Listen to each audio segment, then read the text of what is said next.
channel. I am Preeti, your host and educator, and you all are watching your favorite channel that is Easy Way to Learn with Preeti. चलिए start करते हैं। आज हम अपना Flamingo class 12 chapter 6 poets and pancakes की summary हम start करने जा रहे हैं। Word to word, line to line हम समरी करेंगे। तो जो भी स्टूडेंट हमारे साथ नए कनेक्ट हुए हैं वो सभी चैनल को सब्सक्राइब कर लीजिए। वीडियो अच्छी लगे तो वीडियो को लाइक कीजिएगा और इसको अपने सभी फ्रेंड्स और रिलेटिव्स के साथ ज़्यादा से ज़्यादा शेयर करते रहिए। चलिए स्टार्ट करते हैं। About the author, Ashoka Mitran कौन है? हमारे राइटर हैं, यहाँ पर ऑथर है 1931 टू 2017। इट मीन्स अभी कुछ साल पहले इनकी जो है डेथ हुई थी 1931 टू 2017, ये याद रखिएगा। ये एक तमिल राइटर रहे हैं। Recounts his year at Gemini studios, तो जेमिनी स्टूडियो के बारे में है ये स्टोरी। रिकाउंट्स होता है याद करना, वो अपनी मेमोरीज को याद करते हैं, जेमिनी स्टूडियो से रिलेटेड है। In his book my years with Bose which talks of the influence of movies on every aspect of life in India.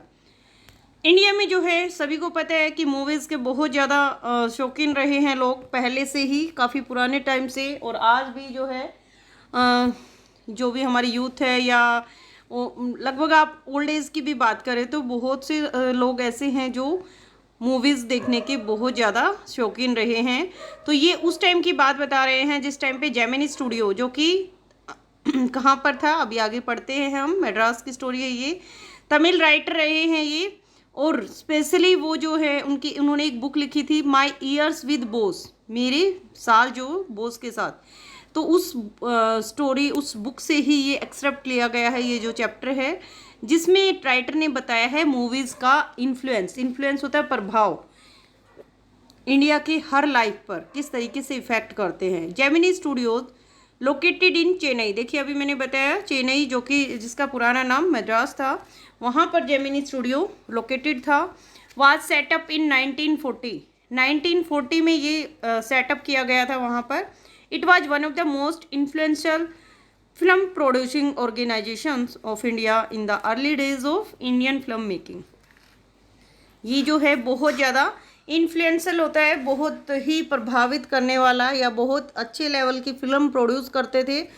ये एक ऑर्गेनाइजेशन थी इंडिया में जो उस समय पे, अर्ली डेज होता है स्टार्टिंग के जो दिन थे इंडियन फिल्म मेकिंग के, उस टाइम का जो है एक सेटअप था चेन्नई में जो सेट किया गया था।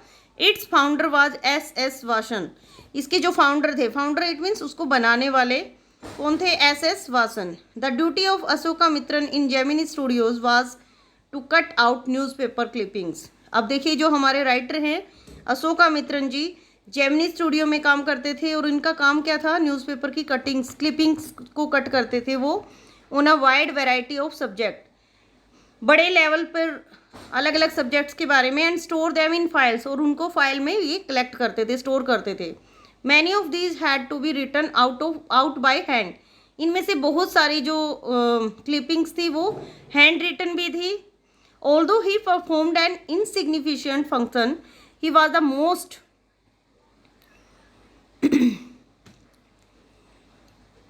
Most well informed of all the members of the Gemini family. देखिए जहाँ काम करते हैं वो एक फैमिली बन जाती है। तो क्या कह रहे हैं ये? Although he performed N insignificant function, वैसे तो इनका जो काम था बहुत ही शानदार था, फिर भी ये जो है बहुत ही वेल इन्फॉर्म्ड थे, इनका जो जेमिनी फैमिली थी उसमें बहुत अच्छे से जाने जाते थे। The following is an excerpt, अभी मैंने ऊपर बताया आपको कि ये जो आपका चैप्टर है पोइट्स एंड पैनकेक्स, ये जो है एक एक्सट्रैक्ट है, उन्हीं की बुक से लिया गया है माई ईयर्स विद बोस से। चलिए स्टार्ट करते हैं स्टोरी। पैनकेक के बारे में है हमारी जो स्टोरी है। Pancake was the brand name of the makeup material that Gemini studios, यानी पैनकेक क्या होता है? एक मेकअप में यूज होने वाला ब्रांड है। Pancake was the brand name of makeup material, यानी मेकअप के मटेरियल में एक ब्रांड बन गया था, ये ब्रांड का नेम बन गया था। That Gemini studios bought in truckloads का क्या मतलब है? ट्रक लोड्स मीन्स पूरा ट्रक भर भर के लोड होके वहाँ पर आते थे। Greta Garbo must have used it, miss Gohar must have used it, और Vyjayanthimala must have also have used it, but Rati Agnihotri may not have even heard of it. ये जो है फेमस एक्ट्रेसेस हैं। ग्रेटा गार्बो जो स्वीडिश एक्ट्रेस रही हैं, but जो miss गोहार नाम आया है, और वैजयंती माला ये इंडियन एक्ट्रेस थी। तो इन्होंने भी जो है पैनकेक्स को यूज़ किया था। लेकिन जो रति अग्निहोत्री हैं, इन्होंने मे आया तो it means possibility, may not have, शायद इन्होंने इसके बारे में नहीं सुना होगा। क्यों नहीं सुना होगा? क्योंकि जो कोई भी प्रोडक्ट है वो उसका एक लेवल होता है कि इस टाइम के ड्यूरिंग उसको बहुत ज़्यादा यूज़ किया जाता रहा है, लेकिन हो सकता है कि उनके टाइम तक वो चीज़ ख़त्म हो गई थी या कुछ नया प्रोडक्ट आ गया था। The makeup department of the Gemini studios was in the upstairs of a building that was believed to have been Robert Clive's stable. Stable क्या होता है? अस्तबल को बोलते हैं स्टेबल, जहाँ पर घोड़ों को रखा जाता है, घुड़शाला भी बोल देते हैं। तो बताते हैं कि जेमिनी स्टूडियो का जो मेकअप डिपार्टमेंट था वो कहाँ पर था? वो एक बिल्डिंग के ऊपर के हिस्से में था, जहाँ जिसे कि लॉर्ड क्लाइव ने बनाया हुआ था। लॉर्ड क्लाइव के बारे में जो है आपको शायद पता भी होगा। A dozen other buildings upstairs of a building that was believed to have been Robert Clive stable, यानी रॉबर्ट क्लाइव का स्टेबल था नीचे, और उसी के ऊपर ये मेकअप डिपार्टमेंट बनाया गया था। ये देखिए यहाँ पर नीचे दिया हुआ है इसके बारे में थोड़ा सा डिटेल में। A Swedish actress in 1954, Swedish actress रही हैं हमारी, ऑलरेडी ऑस्कर अवार्ड मिला था इनको 1954 में for her forgotten screen performances. The Guinness book of world record named her the most beautiful woman who ever lived. She was also voted best silent actress of the country. ये अभी जो मैंने बताया था किसके बारे में, ग्रेटा गर्बो के बारे में। ये बहुत ही प्रोमिनेंट एक्ट्रेस रही हैं अपने समय की, और इनको ऑस्कर अवार्ड भी मिला था। ऑस्कर अवार्ड स्पेशली जो है बॉलीवुड में बेस्ट जो है एक्ट के लिए दिया जाता है, परफॉर्मेंस के लिए दिया जाता है, और Guinness book of world record में भी इनका नाम है सबसे सुंदर महिला के रूप में। और इनको जो है बेस्ट साइलेंट एक्ट्रेस कंट्री की माना गया था। एंड इंडियन एक्ट्रेस, ये किसके बारे में बताया है यहाँ पर? वैजयंती माला के बारे में सुना भी होगा, बहुत ही फेमस एक्ट्रेस रही हैं ये भी अपने समय की। इंडियन एक्ट्रेस थी whose performance was widely appreciated in Bimal Roy's Devdas. Devdas इनकी एक मूवी थी, बिमल रॉय इनके डायरेक्टर थे, तो उसमें इनके परफॉर्मेंस की बहुत ही बड़े लेवल पर जो है तारीफ की गई थी। She won 3 best actress award for her acting and she is now an active politician. यानी वो अभी भी अलाइव हैं और अभी एक एक्टिव राजनीतिक हैं, राजनेता बन गई हैं, और इनको भी काफ़ी सारे अवार्ड मिले हैं इनकी एक्टिंग के लिए। हम बात कर रहे थे रॉबर्ट क्लाइव की। A dozen other buildings in the city are said to have been his residence. 8 dozen का मतलब होता है दर्जन भर, यानी उनके शहर में दर्जन भर से भी ज़्यादा बिल्डिंग्स थी, माना जाता है ऐसा। मतलब ऐसा लगता है कि रॉबर्ट क्लाइव जो थे वो मतलब यहाँ पर रहने के लिए, रेजिडेंस मीन्स उनका निवास, सिटी में कहने के लिए उनका निवास बहुत ज़्यादा कह सकते हैं आप कि मतलब उनके पास बहुत ज़्यादा रेजिडेंस थे, बहुत सारे भवन थे, बिल्डिंग्स थी जिनमें वो अलग अलग जगह पर रह सकते थे। चलिए आगे रॉबर्ट क्लाइव से आगे बढ़ते हैं हम। फॉर हिज ब्रीफ लाइफ, उनकी जो लाइफ थी वो बहुत ही ब्रीफ थी, मतलब छोटी सी थी। And even ब्रीफर stay in Madras, बहुत ही कम समय में वो मद्रास में रुके थे। Robert Clive seems to have done a lot of moving besides fighting some impossible battles in remote corners of India and marrying a maiden, maiden means कुंवारी होता है, in Saint Mary's church in Fort Saint George in Madras. Robert Clive के बारे में बताया गया है कि काफ़ी उन्होंने रेजिडेंस चेंज किए होंगे समय समय पर, और उन्होंने काफ़ी दूर दूर तक जो है काफ़ी सारी बैटल्स भी, ऐसी बैटल्स लड़ी हैं जिनके बारे में जो है इम्पॉसिबल था लड़ना, तो ऐसी ऐसी बैटल्स उन्होंने लड़ी हैं। उसके बाद जो है वो सेंट मैरी चर्च था यहाँ मद्रास में, यहीं पर उन्होंने जो है मैरिज की एक मैडम से, एक कुंवारी कन्या से। सेंट मैरी चर्च बहुत इंपॉर्टेंट है, अंडरलाइन करते रहिए। The makeup room had the look of a hair cutting saloon, यानी मेकअप रूम के बारे में बताया कि वो कैसा दिखता था।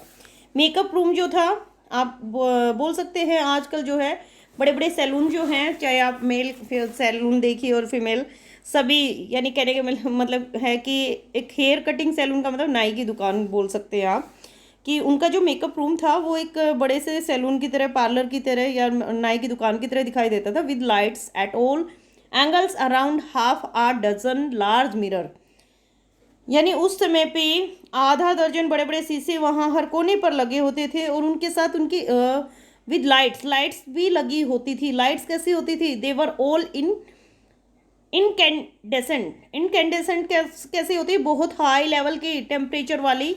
इट मीन्स कि बोल सकते हैं, ये देखिए बहुत इम्पोर्टेंट है, इनकैंडेसेंट लाइट। ये देखिए उस समय पे जो है आप लोगों ने देखा होगा कि आजकल जो है CFL लाइट्स यूज़ की जाती हैं, जो बहुत हाई लेवल की इलेक्ट्रिसिटी यूज़ नहीं करती हैं, बहुत ज़्यादा हाई लेवल टेम्परेचर भी नहीं होता है CFL उसमें। लेकिन उस समय पे जो येलो कलर का एक बल्ब आता था, अभी भी शायद कहीं कहीं यूज़ किया जाता है या मिलता भी है, तो वो क्या करता था, वो बहुत ही हाई लेवल की जो है टेम्परेचर को ग्रो करता था, मतलब बड़े ही लेवल पे टेम्परेचर बढ़ जाता था। वो जगह जगह वो लाइट्स लगी होती थी, और साथ में बड़े बड़े शीशे लगे होते थे, कम से कम आधा दर्जन शीशे लगे होते थे, और उन्हीं के साथ लाइट्स। तो आप खुद जो है इमेजिन करके देखिए कितना मेकअप रूम में कितनी गर्मी होती होगी। So you can imagine the fiery misery of दो सब्जेक्टेड टू मेकअप, यानी आप देखिए फायरी माइजरी का मतलब होता है रेड, बिल्कुल लाल चमकती रोशनी को किस तरीके से जो है मेकअप रूम में जलाया जाता था। The makeup department was first headed by a Bengali who became too big for a studio and left, यानी जो मेकअप डिपार्टमेंट था उसका जो हेड था, उसका वो एक बंगाली था जो इतना बड़ा बन गया था कि वो बाद में उस स्टूडियो को छोड़ के चला जाता है, यानी शायद उसको और कहीं पे और ज़्यादा स्कोप मिलता है, तो वो इस यहाँ से फेमस होके कहीं और चला जाता है। He was succeeded by a Maharashtrian who was assisted by a Dharwar Kannadiga and Andhra, a Madras Indian Christian, an Anglo-Burmese, and the usual local Tamils. All this shows that there was a great deal of national integration long before AIR and Doordarshan began broadcasting programs on national integration.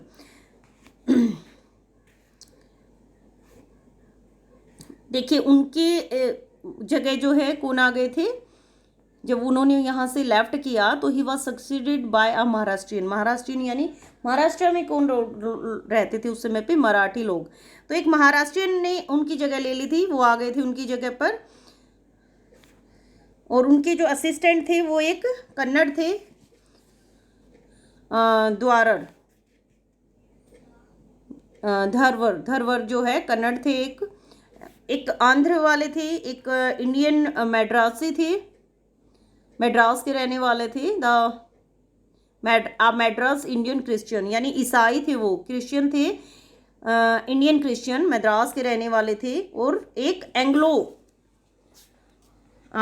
Burmese का मतलब होता है India और Burma का स्थायी निवासी बोल सकते हैं आप, वो थे, और यूजुअल लोकल तमिल्स यानी वहाँ पर रहने वाले जो लोकल तमिल लोग थे वो थे। All this shows that there was a great deal of national integration, यानी इन सब से क्या पता चलता है कि देखिए AIR का फुल फॉर्म होता है ऑल इंडिया रेडियो। तो ऑल इंडिया रेडियो की जो नेशनल प्रोग्राम हुआ था वहाँ पर, उसमें प्रस्तुत करने से पहले भी वहाँ पर बहुत ही बड़ी जो है एक यूनिटी बनी थी, वहाँ पर बहुत बड़ा प्रोग्राम रखा गया था, यानी दूरदर्शन स्टार्ट होने से पहले उस पर आने से पहले एक नेशनल इंटीग्रेशन हुआ था। नेशनल इंटीग्रेशन का मतलब होता है एक राष्ट्रीय एकता हुई थी वहाँ पर। This gang of nationally integrated makeup man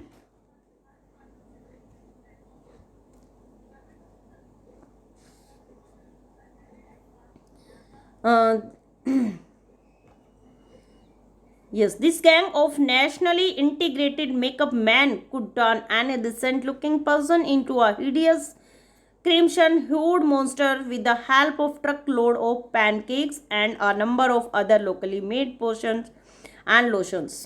देखिए सारा जो है आपको इतना तो समझ आ गया होगा, ये जो चैप्टर है वो सारा पैनकेक से रिलेटेड यानी मेकअप डिपार्टमेंट के बारे में है। यानी जो नेशनल प्रोग्राम वाले लोग थे, जो ब्रॉडकास्ट प्रोग्राम वाले लोग थे, एक राष्ट्रीय एकता वाला जो गैंग था, गैंग मतलब ग्रुप, किसी भी जो सुंदर दिखने वाले व्यक्ति को जो है ट्रक भर भर के जो वहाँ पर पैनकेक आता था, पैनकेक क्या था, मेकअप का सामान था जो ट्रक भर भर के मंगवाया जाता था, इतनी भारी मात्रा में यूज़ होता था।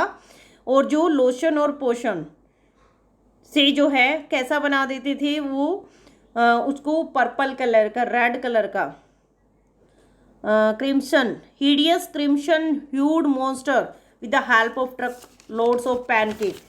देखिए क्रिम्सन क्या होता है, dark red colour, hued, hued means special shade बना देते थे, उसकी अलग सी आकृति बना देते थे।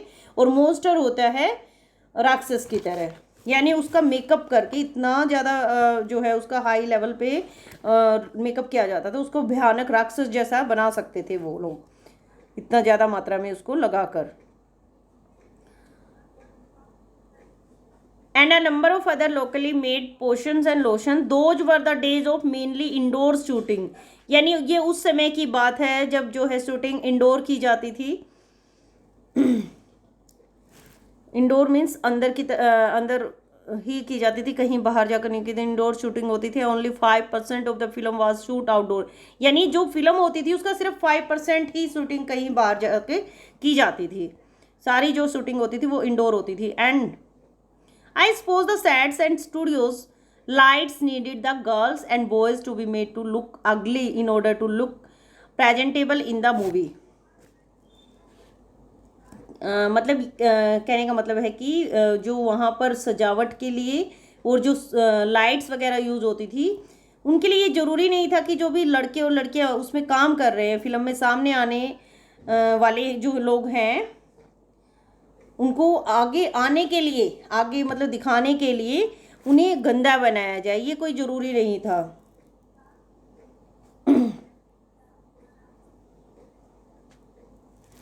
मतलब जो भी लड़के लड़कियां वहाँ काम करते थे फिल्म में, उनको सामने आने देने योग्य बनाने के लिए उनको गंदा बनाया जाए, ये सब कोई ज़रूरी नहीं था। मेकअप के डिपार्टमेंट में जो है उनका अलग अलग पोस्ट रखी गई थी। presented in the movie, a strict hierarchy was maintained in the makeup department. hierarchy मतलब एक के बाद एक जो है एक मेकअप डिपार्टमेंट के अंदर इस तरीके से पोस्ट वाइज जो है एक क्रम बना दिया गया था, क्रमानुसार भी बोल सकते हैं आप। The chief makeup man made the chief actress and actresses अगली, यानी जो मेकअप मैन, जो सबसे बड़ा मेन मेकअप मैन था, वो क्या करता था, एक्ट्रेस और एक्टर को क्या बनाता था, अगली बना देता था। He senior assistant the second hero and heroine, यानी उसका जो सीनियर असिस्टेंट होता था दूसरे नंबर वाला, वो क्या करता था, वो हीरो हीरोइन को, सेकंड हीरो या सेकंड हीरोइन जो होते थे, सह कलाकार भी बोल सकते हो आप, उनको गंदा बनाता था। And the junior assistant the main comedian, और जो जूनियर असिस्टेंट होता था वो जो मूवी में मेन कॉमेडियन होता था, एंड सो फोर्थ, यानी जो मेन कॉमेडियन और उसी की तरह और जो बाकी कलाकार होते थे उनको जो है गंदा बनाते थे। The players who played the crowd were the responsibility of the office boy. अब यहाँ पर एक नया करेक्टर आया ऑफिस बॉय के नाम से, ठीक है, जो वहाँ पर मतलब भीड़ का पार्ट थे वो सब किसके अंडर में आते थे, ऑफिस बॉय के। Who played the crowd were the responsibility of the office boy. Even the makeup department of the Gemini studio had an office boy. ये देखिए जो डिपार्टमेंट था हमारा जेमिनी स्टूडियो का, वहाँ पर भी एक मेकअप बॉय था, ऑन द डेज, उन दिनों में, when there was a crowd shooting, मतलब भीड़ में भी शूटिंग की जाती थी, भीड़ में भी कभी कभी शूटिंग होती थी। तो वहाँ पर वे लोग क्या करते थे, यू कुड सी हिम, तो आप उसको देख सकते थे, mixing his paint in a giant vessel, यानी वो अपने उसके पेंट को, मेकअप करते हुए जो पेंट यूज करते थे उसको क्या करता था, किसी बड़े से, जॉइंट वेसल मीन्स किसी बड़े से बर्तन में घोलता था, and slapping it on the crowd players, यानी क्राउड प्लेयर का मतलब है जो वहाँ भीड़ में काम करने वाले जो भी प्लेयर्स होते थे उनके ऊपर लगा देता था, उन पर आप पेंट करते उसको देख सकते थे। The idea was to close every pore on the surface of the face in the process of applying makeup, यानी इस तरीके से क्या करते थे वो, क्या मतलब जो भी वहाँ पर उनका जो फेस होता था लगाने का, जो उनका मतलब ये एक एक्ट थी उनकी रंग लगाने की, पेंट करने की, ताकि जितने भी उनके फेस पे कुछ भी पोर्स हैं या कोई मतलब अलग से स्किन दिखाई दे रही है, कोई उसमें पिंपल्स हो रखे, कुछ भी है, उन सबको जो है क्लोज कर देते थे वो, किससे, मेकअप से, मेकअप पेंट से। ही वॉजंट एग्जैक्टली अ बॉय, वो वास्तव में एक लड़का नहीं था, he was in his early 40s, मतलब कहने का मतलब वो कोई बच्चा नहीं था, लड़का नहीं था, वो लगभग 40 की एज में आ चुका था, 40 के अर्ली एज थी उसकी। Having entered the studios years ago in the hope of becoming a star actor और अ टॉप स्क्रीन राइटर, देखिए वो जो है 40 की एज में आ चुका था और कई साल पहले वो इस स्टूडियो में आया था, किस उम्मीद से आया था, वो कोई बड़ा हीरो बनना चाहता था, या फिर वो स्टोरी राइटर भी बोल सकते हैं आप, स्क्रीन राइटर था, बनना चाहता था, डायरेक्टर बनना चाहता था, लिरिक्स राइटर बनना चाहता था, मतलब उम्मीदें तो काफ़ी बड़ी लेकर आए थे। He was a bit of a poet, और वो थोड़ा सा कवि टाइप भी बोल सकते हैं आप, यानी थोड़ी बहुत पोइट्री भी कर लेता था। इन दोज डेज, उन दिनों में, I worked in a cubicle, cubicle क्या होता है, यानी एक छोटा सा क्यूब टाइप, आप कोठरी भी बोल सकते हैं, कि मैं उन दिनों में जो है एक क्यूबिकल में काम करता था। ये कौन है, ये हमारे राइटर हैं, वो two whole sides of which were French windows, French window, यानी उस वक्त नहीं जानते थे कि उन्हें फ्रेंच विंडो कहते हैं, ये कौन नहीं जानते थे, हमारे राइटर नहीं जानते थे। Two whole sides of which were French windows, यानी उसके दोनों तरफ फ्रेंच विंडोज थी, ये हमारे राइटर को नहीं पता था। I didn't know at that time they were called French Windows, कि उन दिनों उनको फ्रेंच विंडो बोलते थे। Seeing me sitting at my desk tearing up newspaper day in and day out. Most people thought I was doing next to nothing. It is likely that the boss thought likewise too. So anyone who felt I should be given some occupation and would barge into my cubicle and deliver an extended lecture. अब वहाँ पर जो है, ये उस समय की बात बता रहे हैं, हर रोज़ लोग इनको क्या करते हुए देखते थे, न्यूज़पेपर को फाड़ते देखते थे। तो ज़्यादातर लोग क्या सोचते थे कि इसके पास कोई काम ही नहीं है, इसी वजह से, यहाँ तक कि जो उनके बॉस हैं आज, वो भी यही सोचते होंगे, इनको ऐसा लगता है कि वो भी शायद उस समय इसको देख के यही सोचते होंगे कि इसके पास कोई काम नहीं है। कोई भी आदमी जो उनको ये मतलब ऐसा समझता था कि मुझे कोई भी काम दिया जाना चाहिए, वो डायरेक्ट कहाँ चला जाता था, इनकी क्यूबिकल में, इनकी कोठरी में घुस जाता था और इनको अच्छा सा लेक्चर भी देता था।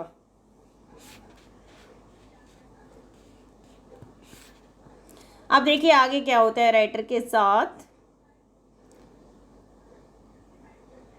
into my cubicle until yes the boy in the makeup department had decided, अब जो लड़का था जो मेकअप डिपार्टमेंट में था, यानी जो अर्ली 40s की एज में था, उसको मेकअप बॉय बोलते हैं, उसने डिसाइड किया I should be enlightened on how great literary talent was being allowed to go waste in a department fit only for barbers and perverters. देखिए बनावट वाला, यानी कहने का मतलब है जो मेकअप वाला लड़का था, उसने ये सोचा था कि वो मुझे आके कुछ नॉलेज दे उस डिपार्टमेंट के बारे में जिसमें जो है सिर्फ बार्बर रहते थे, इनलाइटेंड का मतलब होता है रोशनी डालना, नॉलेज देना। किसके बारे में? ग्रेट लिटरेरी टैलेंट के बारे में। यानी जो टैलेंट वो सोचता था कि मेरे अंदर कूट कूट कर भरा हुआ है, कि वो उस डिपार्टमेंट में जाके बताए कि वो समय बर्बाद ना करे जहाँ पर सिर्फ बार्बर रहते थे और परवर्टर्स रहते थे। परवर्टर्स किसको बोल सकते हैं आप? जो अपने रास्ते से भटके हुए हैं।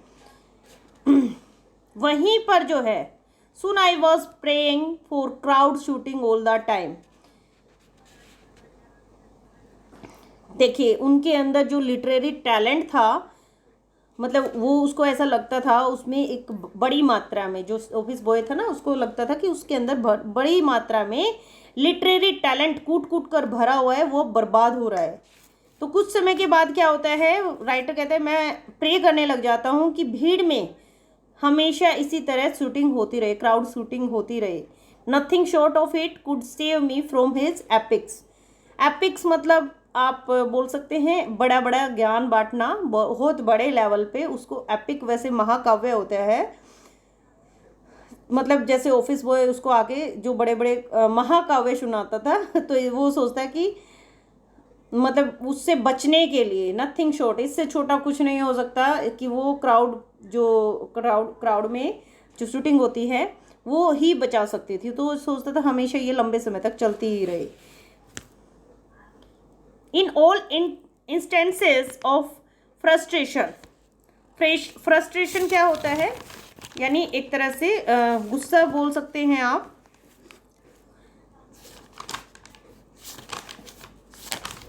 यस, मेकअप मैन के बारे में ही है ये। In all instances of frustration you will always find the anger directed towards a single person, openly और कवर्टली, and this man of the makeup department was convinced that all his woes, ignominy and neglect were due to Kothamangalam Subbu. Subbu was the number 2 at Gemini Studio. देखिए नया character आ गया है हमारे पास, that is Subbu. Subbu जो है number 2 second number पर था Gemini studio में। फर्स्ट नंबर किसका आया? ऑफिस बॉय का। तो हम बात कर रहे थे इंस्टेंसेज ऑफ फ्रस्ट्रेशन, यानी फ्रस्ट्रेशन के जितने भी आप उदाहरण देख सकेंगे उन सब में, यानी उन सब में नंबर 2 पर आता है हमारा शुभू करेक्टर है जो। तो आप हमेशा देखेंगे कि गुस्सा किसी एक आदमी को खुले या फिर उसको सीक्रेट ले, मतलब या तो ओपनली आप देखेंगे कि उसको गुस्सा सबके सामने आता है, या कोई एक अकेला पर्सन जो कि अकेले में भी इसको अपना बोल सकते हैं कि गुस्सा उसके ऊपर हैवी हो जाता है।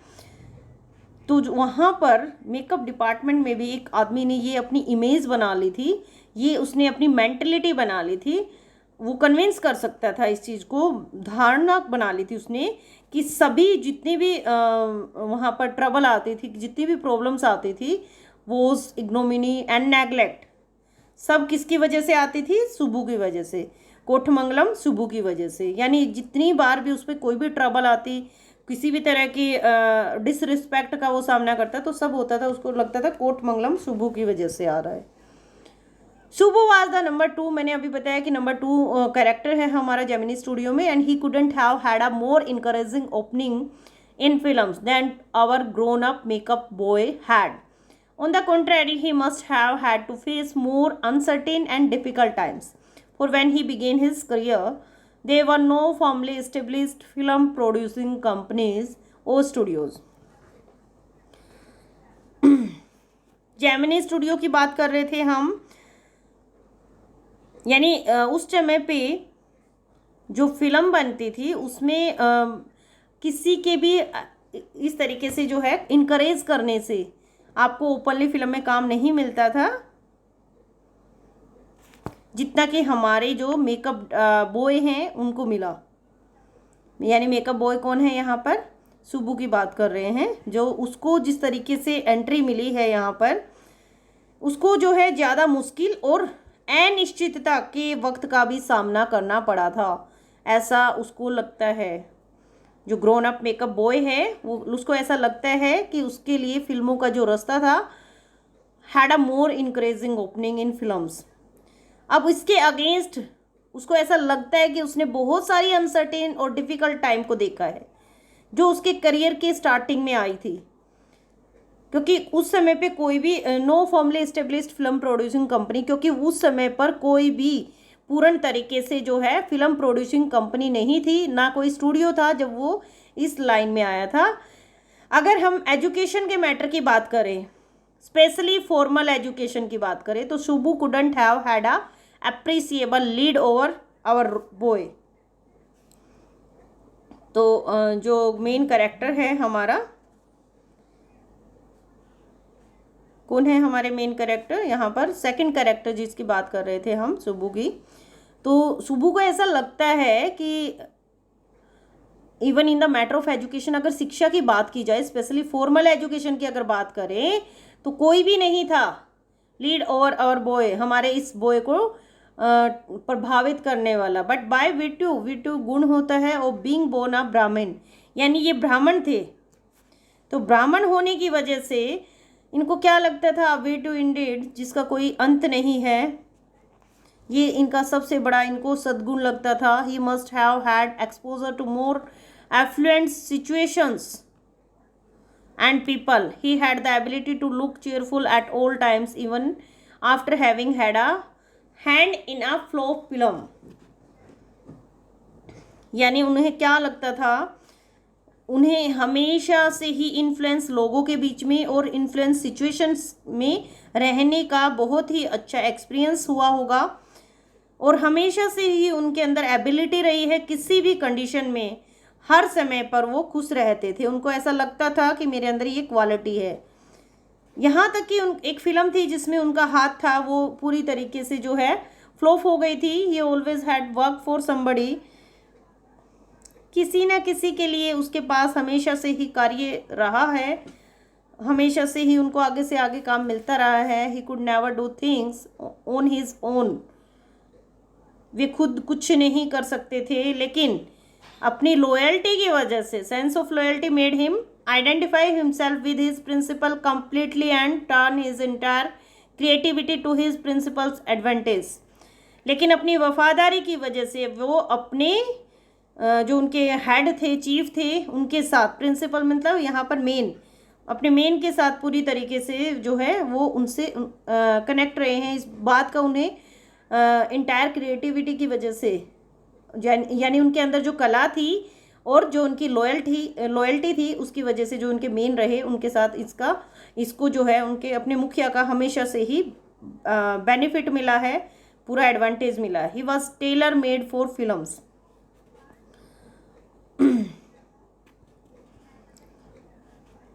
वो कैसे इंसान थे जो कि मतलब ऑर्डर मिलने पे पूरी तरीके से जो है, जब भी उनको ऑर्डर मिलता था उससे वो इफेक्ट होते थे। Tailor made for films and here was a man who could be inspired when commanded, यानी वो ऐसे इंसान थे जिसको जब भी कमांड किया जाता था तो उसको वो इंस्पायर होते थे उस चीज़ से।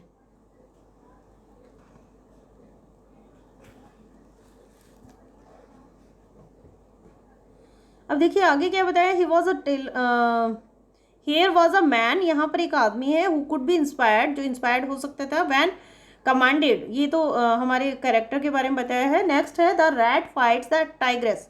रैट यानी चूहा फाइट करता है एक टाइग्रेस से, एक फीमेल टाइगर से, अंडर वाटर, पानी के अंदर, एंड किल्स हर, और उसको मार देता है, but takes pity on the cubs, और लेकिन उसके बच्चों पर दया करता है, एंड टेंड्स देम लविंगली,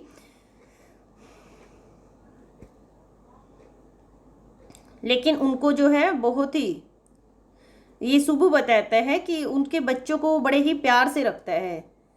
अब इस तरीके के सीन को, I don't know how to do the scene, ये सीन करना था, इस सीन को कैसे किया जाए।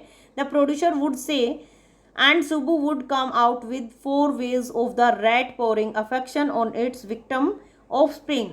Good, but I am not sure it is effective enough, the producer would say, and in a minute Subbu would come out with 14 more alternatives.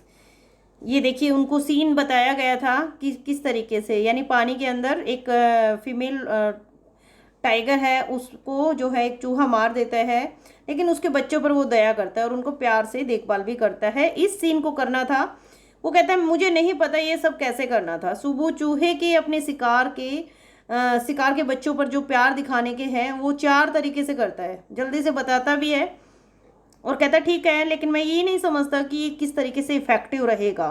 तो उनके जो डायरेक्टर थे वो कहते हैं 1 ही मिनट में सुबू जो है 14 अलग अलग तरीके बता देता है। सुबू जैसे पर्सन के पास रहते हुए फिल्म बनाना बहुत ही आसान था और किसी आदमी ने जेमिनी स्टूडियो को उसके मतलब उन गोल्डन ईयर्स के बारे में जो है क्लियर बताया और उसको क्लियर मीनिंग दिया।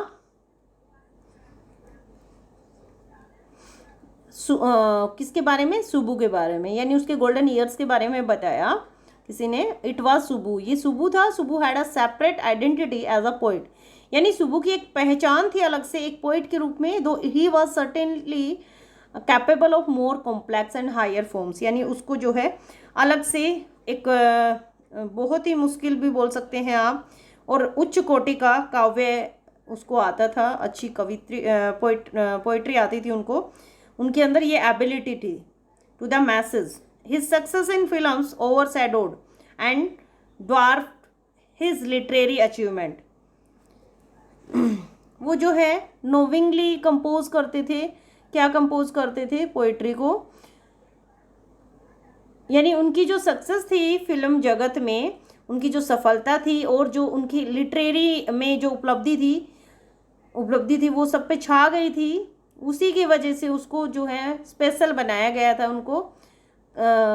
उनको एक अलग पहचान मिली थी। सो हिज क्रिटिक्स, उनके जो क्रिटिक्स थे, क्रिटिक्स मतलब उनके आलोचक,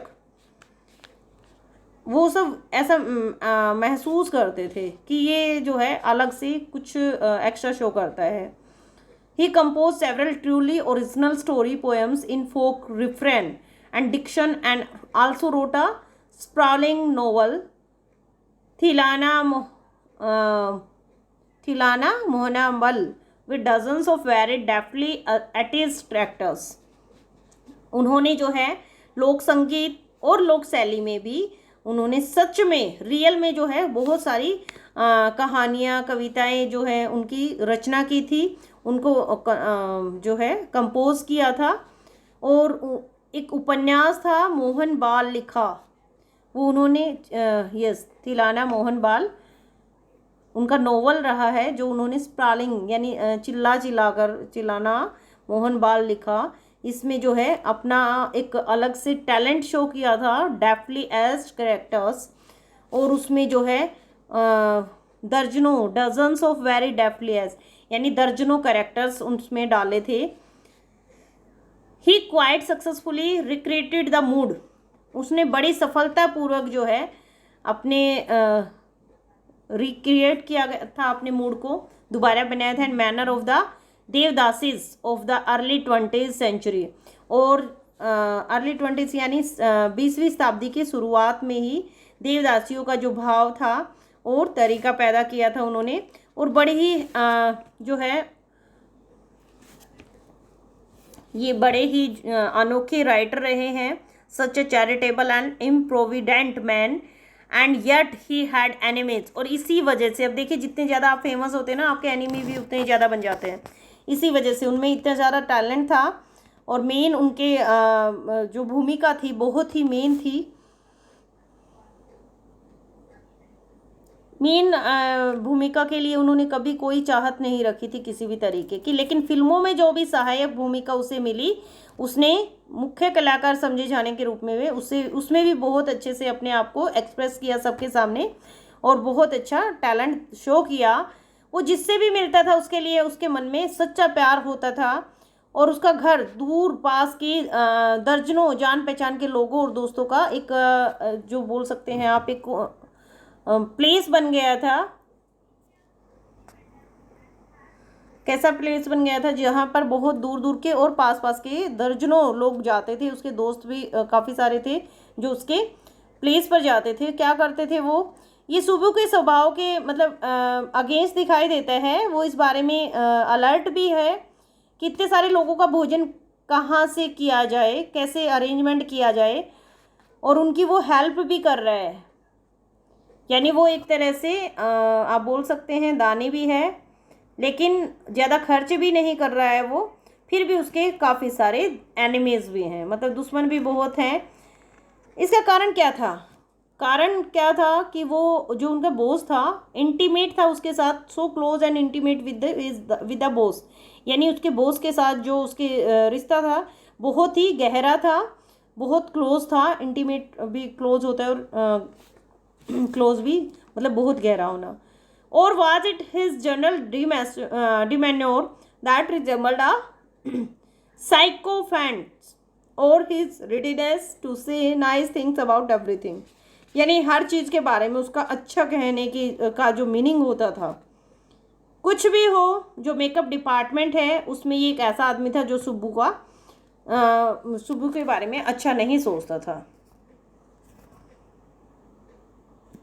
ये एक ऐसा बंदा था, एक ऐसा आदमी था जो हमारे मेकअप डिपार्टमेंट से सबसे अलग था। तो चलिए आज जो है हमारा फर्स्ट पार्ट है तो इसमें यहीं तक करेंगे, वरना वीडियो बहुत लंबी बन जाएगी। तो नेक्स्ट पार्ट नेक्स्ट वीडियो में करेंगे कंप्लीट। तब तक के लिए जितना भी हमने पढ़ा है थोड़ा सा, मतलब स्टोरी इज़ वेरी इजी, कुछ वर्ड आपको थोड़ा सा डिफरेंट लगे हैं तो यहीं पे आज एंड करते हैं। आई होप आप सबको मैं समझा पाई हूँ अच्छे से। चलिए नेक्स्ट वीडियो में नेक्स्ट जो भी पार्ट बच गया है उसको कंप्लीट करेंगे। तब तक के लिए stay connected and wait for easy way to learn with Preeti की नेक्स्ट वीडियो के लिए। Bye bye, always keep smiling.